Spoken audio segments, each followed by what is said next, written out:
Assalamu alaikum warahmatullahi wabarakatuh.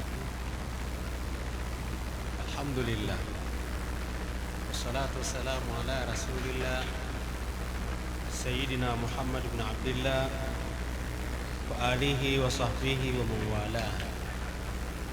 Allahumma salli wa sallim ala Sayyidina Muhammad al-Fatih lima ughliq wal khatim lima sabaq wal nasir al-haqq bil haqq والهادي إلى صراطك المستقيم صلى الله وسلم عليه وعلى آله وصحبه حق قدره ومقداره العظيم وبعد. Mshukuru Mwenyezi Mungu Subhanahu wa Ta'ala ambaye kwa taufiki yake tuko katika viwanja hivi, viwanja vya kumwadhimisha Mtume Muhammad sallallahu alaihi wasallam kama ilivyo ada yetu kwa kila mwaka, na tunamwomba Mwenyezi Mungu Subhanahu wa Ta'ala kama ambavyo tumearithi haya kutoka kwa wenyewe iliyoanzisha, basi tudumu nayo mpaka mwisho wa juhudi zetu na yadumishe mpaka siku ya Kiyama.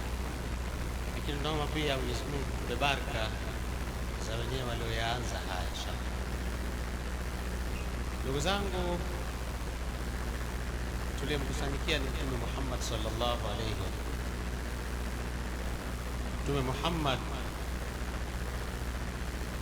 hasa yeye ni rehma kwetu, wama arsalnaka illa rahmatan lil alamin, na hatukukupeleka ewe Muhammad ila hali ya kuwa ni rehma kwa walimwengu. Rehma hii inapatikana katika mafunzo aliyoyafundisha bwana yule. Bwana mkubwa huyu ametujilia na mafunzo ambayo ndiyo hasa maisha mtu anayotakiwa kuishi nayo. Ukiyashika mafunzo ya Mtume Muhammad sallallahu alayhi wasallam, basi wewe katika jamii utakuwa ni mtengenezaji, huwezi kuwa mharibifu. Wewe katika jamii utakuwa kipenzi cha watu, huwezi kuwa adui. Katika jamii utakuwa ni manufaa kwa watu, hata siku moja huwezi kuwa ni madhara kwa waja.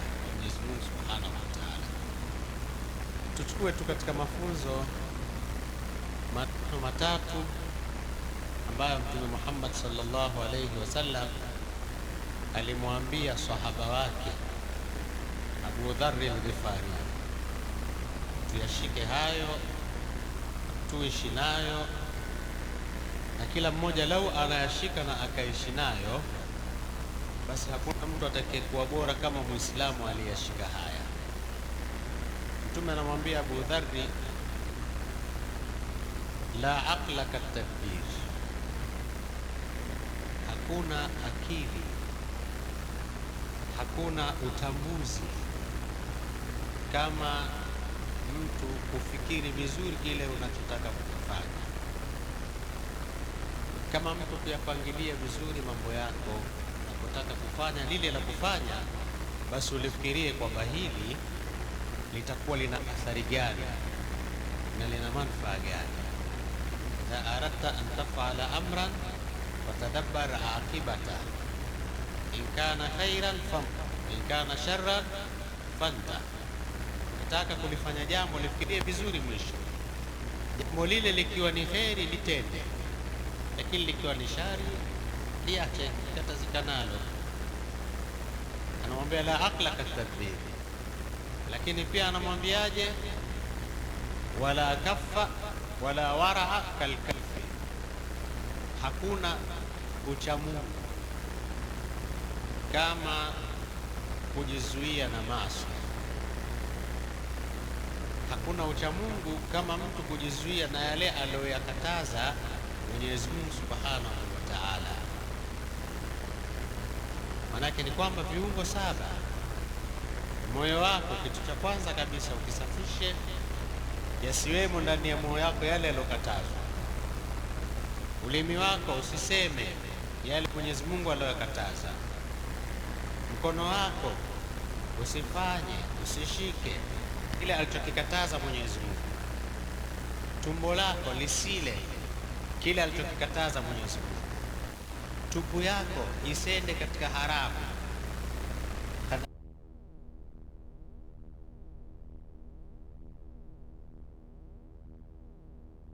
الذين هم لفروجهم حافظون من ضمن لي ما بين لحييه وما بين رجليه ضمنت له الجنة. Atakayenidhaminia kilicho kati ya chaya zake mbili, maanake ulimi wake, asitamke ya haramu, na akanidhaminia kilicho kati ya miguu yake, maanake tupu yake, asiendee mahali popote pa kukidhi matamanio palipo haramu, asema huyo dhamintu lahu aljanna.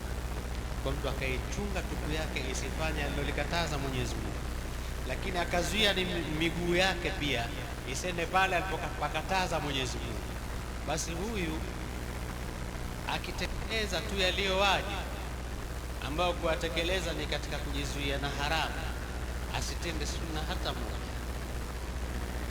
huyo ni mcha Mungu.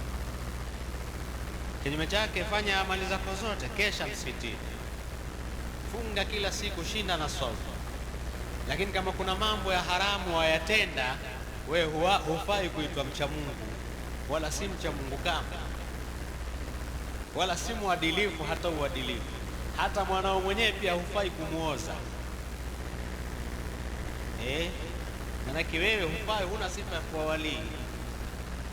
Wewe una mtoto wa kike, lakini una dhambi hiyo, huwezi kuiacha. Tuendapo hasa sheria inavyotaka, hufai kuwa walii. Na ndio maana mashaka zetu wengi akienda kuozesha mahali, hata kama baba mzazi yupo, lakini lazima akachukua idhini kwa mke. Kwa nini?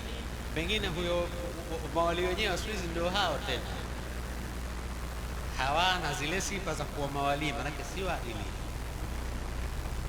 Kwa hiyo la wara kalkal wala hasaba ka husnil khuluqi, wala hapana cheo kama mtu kuwa na tabia nzuri. Wewe ukishakuwa na tabia nzuri, basi kila mahali wewe utafaa kuitwa mwenye cheo, kila mahali utafaa kuitwa muadham, tabia zako zikiwa nzuri.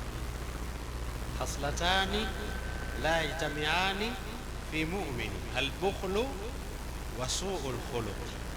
Mambo mawili hayakutani kwa muumini, ubakhili na tabia mbaya. Na wengi wetu ni mabakhili, si watoaji tena, na tabia mbaya zote tunazo. Kwa ndugu zangu, haya mambo matatu tuyashikeni na tujipambeni nayo, ikiwa kweli hasa sisi ni wapenzi wa hakika wa Mtume sallallahu alaihi wasallam, na ninaamini kweli tunampenda Mtume.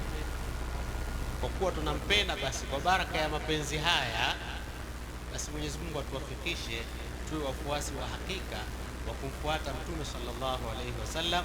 Wal kamalu lillahi wa billahi tawfiq. Wassalamu alaykum wa rahmatullahi wa barakatuh. Wa alaykum assalam wa rahmatullahi wa barakatuh. Tumepokea mudiri wetu, shekhe wetu, Sheikh Samir, alhamdulillah, na umetoka Tanga kwa ajili ya jambo hili.